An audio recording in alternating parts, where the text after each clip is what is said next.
안녕하십니까. 2024년 12월 21일 토요일입니다. 코페스 정치정보 채널에서 오늘은 대통령실 공수처 헌재에 보내는 부정선거 공동체 증거, 이런 주제로 말씀을 드리도록 하겠습니다. 오늘 방송을 하기 전에 광화문에서 있었던 우파들의 집회에 대한 영상을 보느냐고 방송 시간을 좀 늦췄는데 상당히 많은 인파가 추운 겨울날 많이 모였습니다. 그만큼 우파들이란 사람들은 나라를 지키기 위해서 정말 마음속으로 깊이 두 손 모아 간절하게 소망을 하는 것 같아서 너무나 가슴이 아팠습니다. 그런데 오늘 그런 수많은 힘없는 애국 시민들을 바라보면서 그런 집회를 주도하는 사람들이 과연 우파일까 하는 생각을 안 할 수가 없습니다. 우리는 이미 지난 박근혜 정권이 전복된 경험을 갖고 있고 그 전복을 막기 위해서 수많은 사람들이 광화문에 모여서 온 힘을 모아가지고 박근혜 정부 전복을 막고자 했으나 결국은 박근혜 정부는 전복되고 청주회 장군들의 굳건한 국정원 세력 굳히기와 국방부 세력 굳히기가 확고해졌고 중국 화웨이 통신 장비와 나주로 옮긴 인터넷 진흥원의 손발이 잘 맞는 공조로 4.15 총선과 4.10 총선을 치른 바가 있습니다. 이런 경험을 갖고 오늘 하는 집회를 받다 보니까 놀랍게도 박근혜 정부 때 시민들이 모은 성금을 떼어먹은 사람들이 버젓이 얼굴을 들고 있고 작금의 사태에 대해서 핵심적인 이야기를 하는 사람이 거의 없습니다. 그냥 우파가 이긴다, 부정선거가 만연하다, 이런 이야기가 주류를 이루고 있고 우리나라 부정선거의 기술적 구성 요소 또는 시스템적인 구성 요소에 대해서 전체적인 이야기를 하는 사람들은 없습니다. 그저 나뭇가지 또는 나뭇잎, 줄기 정도만 이야기를 하면서 윤석열 대통령을 지키자, 이런 이야기를 되풀이하고 있는데 우리는 이미 지난번에 박근혜 정부를 그렇게 해서 잃었던 경험이 있습니다. 이 정도가 오늘 우파들의 집회를 보고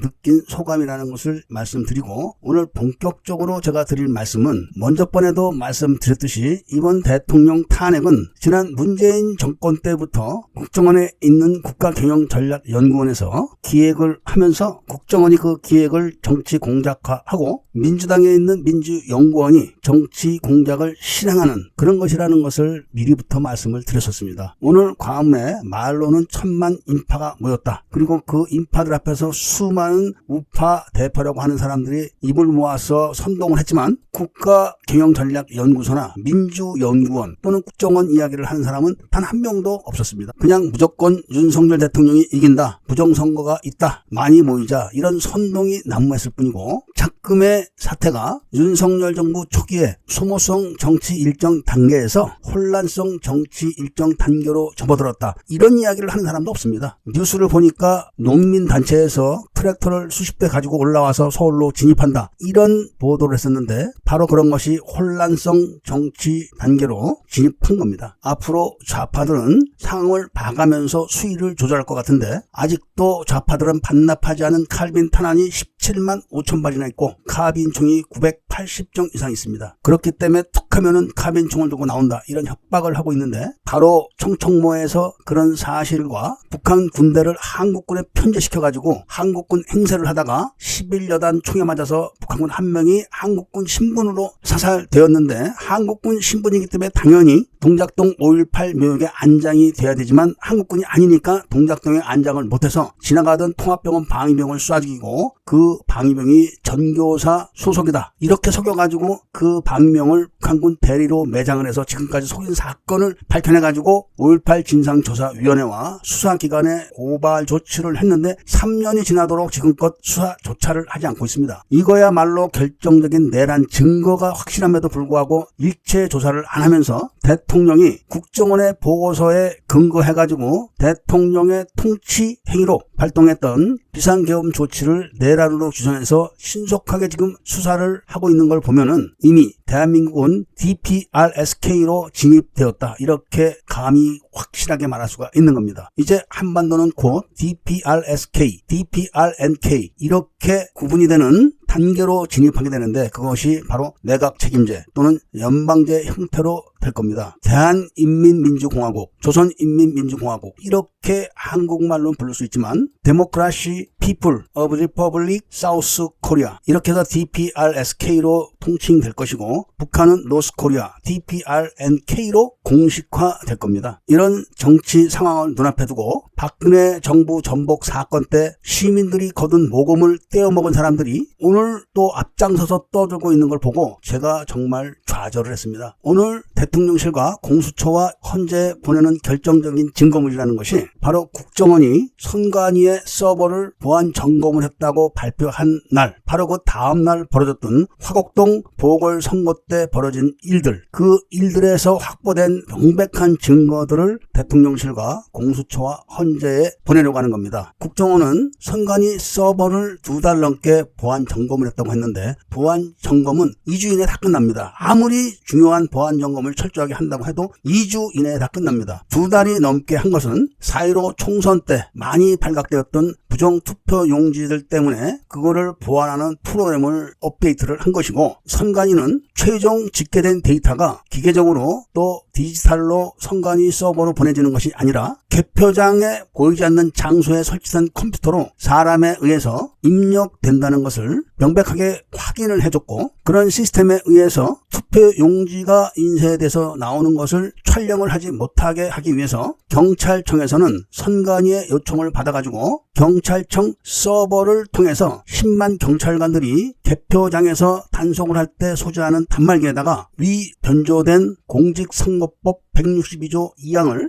허위로 기재해서 단속 사기를 벌인 그 물증을 총총무에서 확보를 했고 경찰청에서는 각 단말기를 소지한 단속 경찰들에게 만약에 벌금형을 선고받는다면 기록이 남을 수 있으니 경찰 준비에 지장이 생길 수 있습니다. 이런 문구까지 띄워가지고 각 경찰들에게 사전 교육을 시킨 증거까지 나왔습니다. 여기서 위 변조된 법 조항이라는 것은 어떤 것이냐? 공직선거법 166조 2항을 보게 되면은 누구든지 기표소 안에서 투표지를 촬영해서는 안 된다. 이렇게 딱 명시되어 있습니다. 그리고 2항에는 투표관리관 또는 사전투표관리관은 선거인이 기표소 안에서 투표지를 촬영한 경우 해당 선거인으로부터 그 촬영물을 회수하고 투표록에서 그 사유를 기록한다. 이렇게 기록돼 있고 그 법은 2014년 1월 17일 날 개정된 걸로 딱 명시되어 있습니다. 그런데 경찰청은 이 법을 위변조해서 투표 용지를 촬영한 공직선거법 166조 위반입니다. 246조 투표용지 촬영 금지 어길 시 400만 원 이하의 벌금을 물을 수 있습니다. 이렇게